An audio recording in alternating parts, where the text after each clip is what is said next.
अनजाने में परीक्षित से एक संत का अपराध हो गया। संत पुत्र ने 7 दिन में मरने का श्राप दे दिया।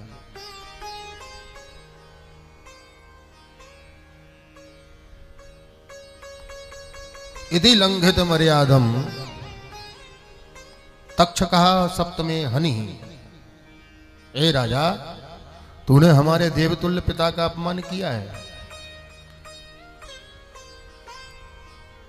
मैं समीक पुत्र श्रृंगी तुझे श्रापित करता हूं कि इसी सर्प का पूर्वज तक्षक आज से ठीक 7वें दिन तेरा दंशन कर लेगा और तेरी मृत्यु हो जाएगी।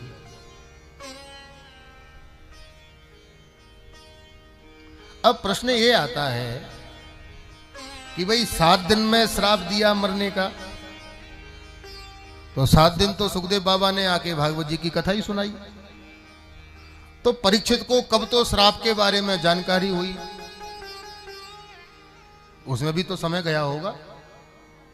फिर परीक्षित ने अपने राजपाट को व्यवस्थित किया, उसमें भी समय गया होगा।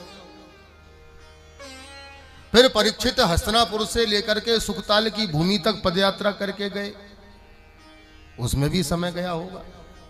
फिर महात्मा आए, महात्माओं को चरणों में निवेदन किया, प्रभु 7 दिन जिसके पास हो उसको क्या करना चाहिए। फिर सुखदेव महाप्रभु का पदार्पण हुआ।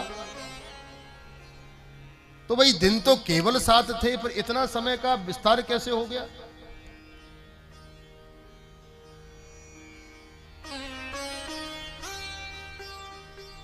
इति लंघित मर्यादम तक्षकः सप्तमे हनि। इस श्लोक की व्याख्या स्वामी श्रीधरपाद अपनी श्रीधरी टीका में करते हैं कि यहां पर सप्त को मां में, जो सप्तमी जो शब्द है, सप्त को मां में समास कर दिया, तो सप्त अलग हो गया और मां अलग हो गया। तो सप्त के साथ और पवर्ग में मां जो अक्षर है वो 5वां नंबर का आता है, पा फा बा भा मा। तो सप्त के 7, पवर्ग के मां के 5, ऐसे 7 और 5 12 दिन का श्राप लगा था। बोलो राधे राधे। भाई 5 दिन में सब चीज व्यवस्थित हो गई और 7 दिन तक ठाकुर जी की कथा को सुखदेव बाबा ने खूब आनंद से सुनाया।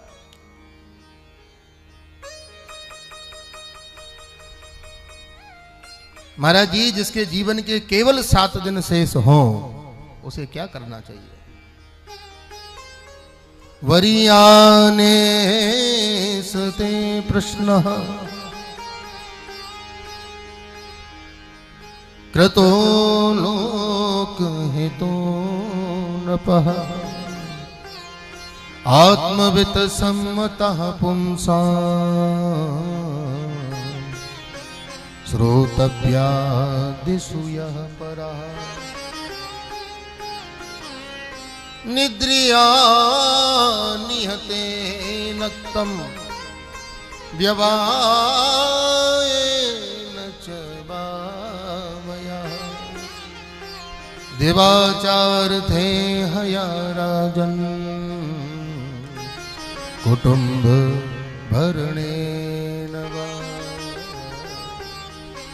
राजा, ये तुम्हारा अकेले का प्रश्न नहीं है। हे राजन, ते प्रश्नः बरीया कृतो लोक हितो नपः।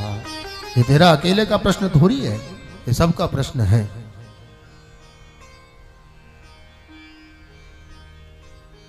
अरे महाराज जी, किसी और ने भी किया है इसको, हमसे पहले किसी ने किया है। सुखदेव स्वामी कहते हैं परीक्षित किसी को फुर्सत ही नहीं है, सब नौनते लकड़िया के ऐसे झंझट में उलझे हैं कि किसी को पता ही नहीं है कि हमको करना क्या है। करिष्यामि करिष्यामि करिष्यामि इति चिंतयेत मरिष्यामि मरिष्यामि मरिष्यामि इति विस्मरेत्। ये करना है, वो करना है, ये करना बाकी रह गया। ये सबको चिंता है, पर भले आदमी मरना भी है, किसी को होश नहीं है। अरे महाराज जी, उनके पास तो बहुत सारे 7 दिन आते हैं, मेरे पास तो केवल और केवल 7 दिन है।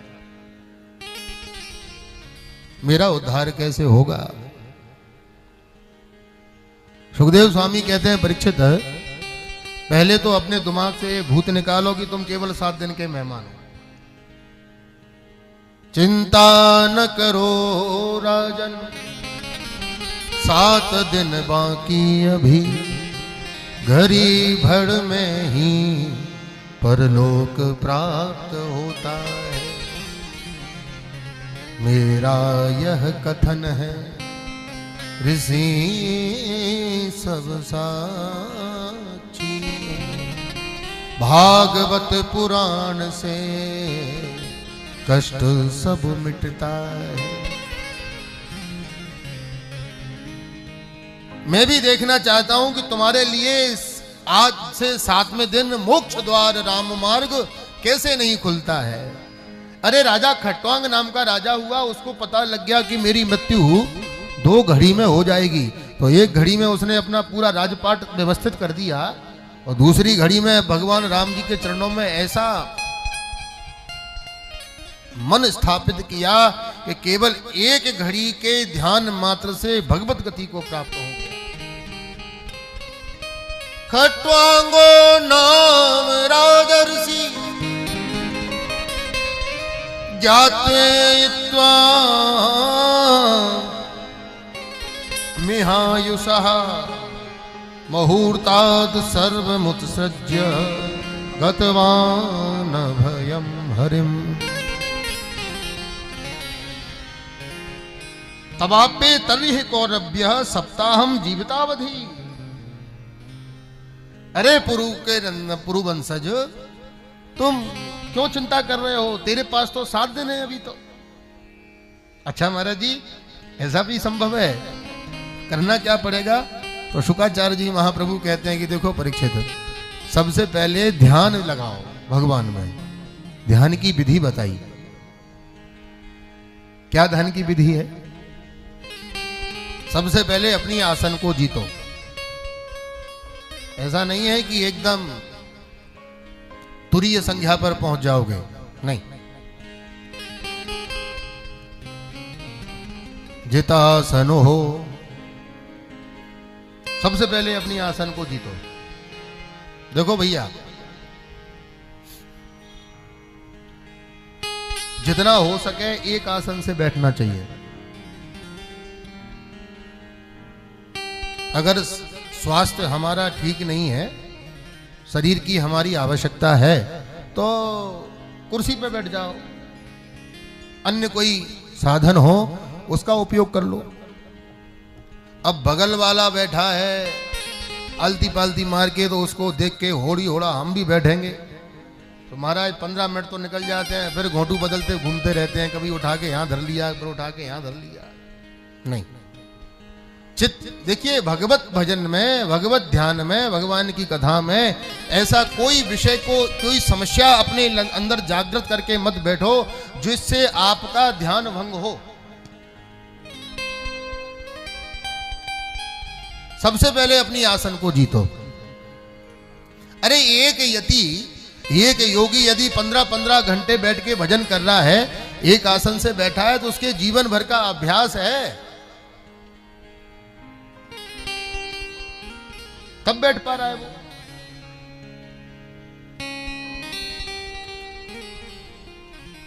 जितासनो जितश्वासो, सबसे पहले अपनी आसन को जीतो। आसन के बाद में पूरक कुंभक रेचक प्राणायाम की पद्धति से प्राणवायु को रोको। शास्त्रकार कहते हैं प्राणायामः परम बलम। मन को बस में करने का एकमात्र यदि कोई साधन है तो वो है प्राणायाम। श्वास को लंबी करो। जित संघो, अच्छा संग करो। संत पुरुषों का संग करोगे तो संत संग अपवर्ग कर और कामी भव कर पंथ। संतों का संग करोगे तो सदमार्ग की प्रेरणा मिलेगी, मानसिक प्रवृत्ति सद्भावना युक्त होगी। और कुत्ते की जंजीर लेके घूमोगे तो कुत्ता जहां जाएगा वहां लेता जाएगा आपको। और चयन तो आपको करना है कि आपको रास्ता कौन सा तय करना है।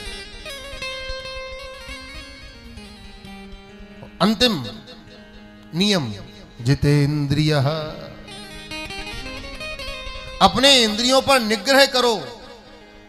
इंद्रियों की कामना को पूर्ति करने के लिए इतने लालायित मत हो जाओ कि हम किसी भी स्थिति में इंद्रिय पूर्ति करके ही रहेंगे, नहीं।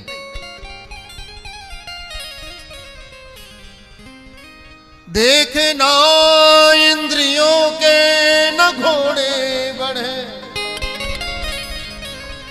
इनमें हरदम संयम के कोड़े पड़े। अपने रथ को सुमारग लगाते चलो, कृष्ण गोविंद गोपाल गाते चलो।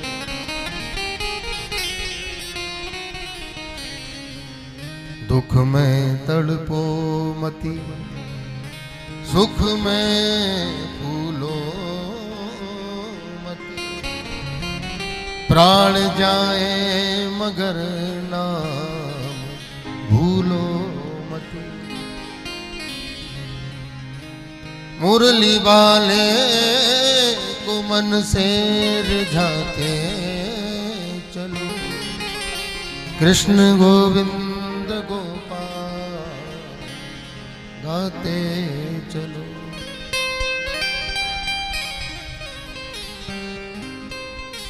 याद आएगी उनको कभी ना कभी, कृष्ण दर्शन तो देंगे कभी ना कभी। ऐसा विश्वास मन में जगाते चलो, कृष्ण गोविंद गोपाल गाते चलो। हमें चिंता नहीं उनकी, उन्हें चिंता हमारी है, और हमारी नाव का रक्षक सुदर्शन चक्रधारी है। इस भावना से बैठोगे तो आपकी हारे का सहारा ठाकुर जी बन जाएगा। और जहां आपके मन में ये आया कि अब ये तो सब हम ही कर रहे हैं, हम नहीं हो तो सब गाड़ी पंचर हो जाएगी, तो महाराज हमने बड़े बड़ों की लुटिया डूबती भाई देखी है, बोलो राधे राधे। ये यथा माम प्रपद्यन्ते तांस तथैव भजाम्यहम्। आप शरणा